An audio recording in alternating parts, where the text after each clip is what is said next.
মা ডাক দিলে নফল নামাজের ভেতর থেকে মায়ের ডাকে সাড়া দাও। ওয়ালা তাজিবা বাকা, বাবার ডাকে সাড়া দিও না। এই হাদিসের মধ্যে বাবার ফজিলত থেকে মায়ের ফজিলতকে পজিশনকে বেশি দেখিয়েছেন আমার নবী। জোরে বলুন। আবার এই হাদিসের ব্যাখ্যা করতে গিয়ে মুহাদ্দিসিন ইকরাম এরা এখান থেকে মাসলা বের করেছেন। ফুকাহা ইকরাম একমত হয়েছে মা ডাকুক বাবা ডাকুক নফল নামাজের থাকলে সেখান থেকে মা বাবার ডাকে সাড়া দেবে। কেন কেন একটা দলিল পেশ করতেছেন?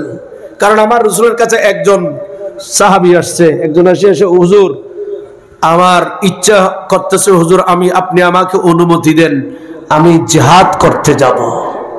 ওই যুগে বলছিলাম জিহাদ করা কি কথা বলে নাকি ফরাসি এখন নাই সাইডে দিয়ে মত বেচের জিহাদ কেন করতে লাগবে ডাক্কা না দর ইয়ামা বিক্রি করতেছে ডাক দিতেছেন না কেন? আমার রাসূল বলছেন প্রথমে তুমি তোমার হাত দিয়ে প্রতিরোধ করো।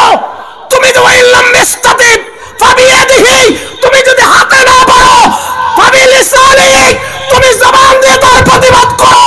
যদি তুমি জবান দিয়ে না পারো তাহলে কলবে কলবে অন্তরে এই কাজটাকে মানুষটাকে ঘৃণা করো। ঐক্যবদ্ধ হয়ে মদ বিক্রি কারো করে করে কে করে কার দোকানে ইয়াবা বিক্রি করে এগুলো ঐক্যবদ্ধভাবে প্রতিরোধ করতে হবে। না হয় এই দেশের সমাজে আপনি জবাবদিহি না করলো হাসরের ময়দানে আপনাকে আমাকে জবাবদিহি করতে হবে। ঠিক কি না বড় করে বলো? জিহাদ করতে চাই হুজুর। আমার নবী তাকে বললেন যুদ্ধের ময়দানে যাবে তরবারি নিয়ে জিহাদ করবেন?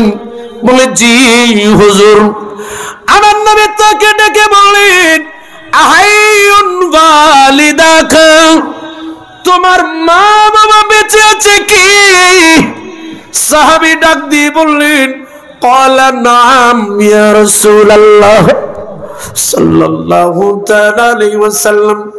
নবী গো হুজুর আমার মা বাবা দুইজনে বেঁচে আছে। চিৎকার দিয়ে বলুন হুজুর দুইজনে বেঁচে আছে। আমার নবী বলেন জিহাদ করা ফরজ।